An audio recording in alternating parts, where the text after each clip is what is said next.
Ukraine and Europe.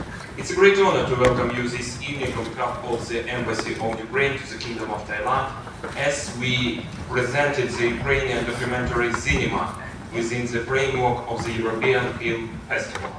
I extend sincere appreciation to the delegation of the European Union to Thailand, the organizers of the festival, and our Thai and international partners for making this important culture event possible and a constant promotion of the European culture.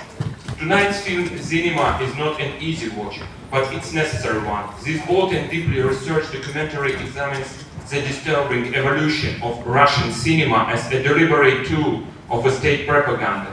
It exposes how popular Russian films, television series, and media content have for years promoted a narrative of militarism, chauvinism, and xenophobia, not only against Ukraine, but against many other nations and even segments of Russia's own society.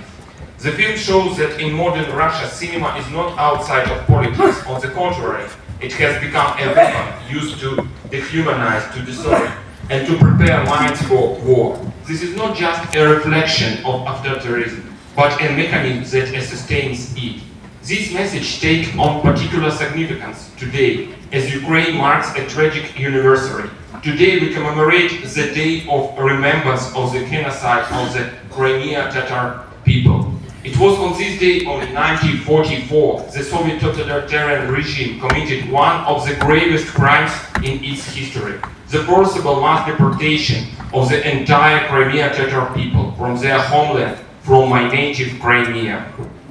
On Stalin's personal orders, the Crimean Peninsula was to be cleansed of its indigenous population, an act of ethnic cleansing intended to erase the Crimean Tatars as a people and to pave the way for the total Soviet colonization of the region. Most of the victims were women, children, and elderly, as thousands of Crimean Tatar men were at the front line of World War II, serving in the Red Army. What followed was an unimaginable suffering, disease, hunger, and death on exile. Nearly half of the deported population perished within the first few years. In total, almost 48,000 families, almost 184 people were deported. The Soviet regime used propaganda then, just as the Russian regime does now, to justify a human act, to dehumanize entire communities and to erase the truth. What we see in Zinema is the continuation of the same imperial narrative, repurposed for modern screens, but still driven by the same goal: domination through disinformation. What makes Zinema so striking is this method. By comparing scenes from widely consumed Russian entertainment with news clips, street interviews, and the testimonies of the Russian filmmakers themselves, the film provides irrefutable evidence that the Russian culture industry has been systematically co-opted to serve an imperialist and violent agenda. As Ukrainians, we know the real-world consequences of this narrative.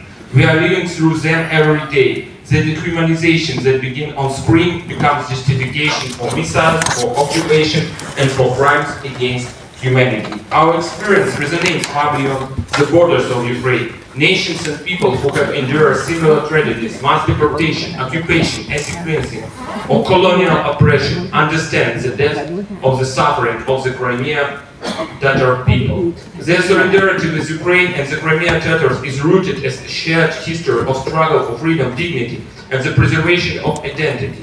It's those who states and societies that increasingly supported international efforts to restore justice, the occupied Crimea, and hold the Russian Federation accountable as the aggressive state that continues imperial and Soviet-era practices of destroying inconvenient and different communities.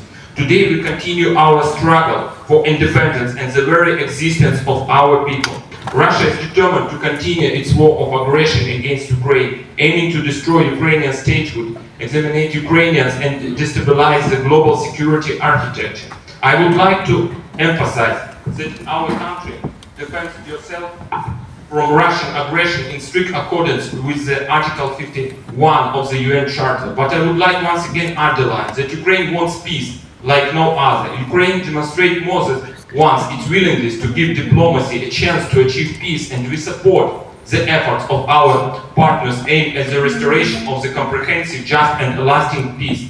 From the very beginning, Ukraine supported the proposal for full and term unconditional ceasefire for 3 days. Putin's decision of conditional, complete and lasting ceasefire is the only one real indicator of Russia's readiness to end the war. There must be more sanctions. Economical pressure must go hand in with steps to strengthen Ukrainian additional deterrence packages, air defense, investment to the defense industry. Dear friends, today's movie is a true reminder of the dangers of the Russian propaganda, which had led to terrible consequences.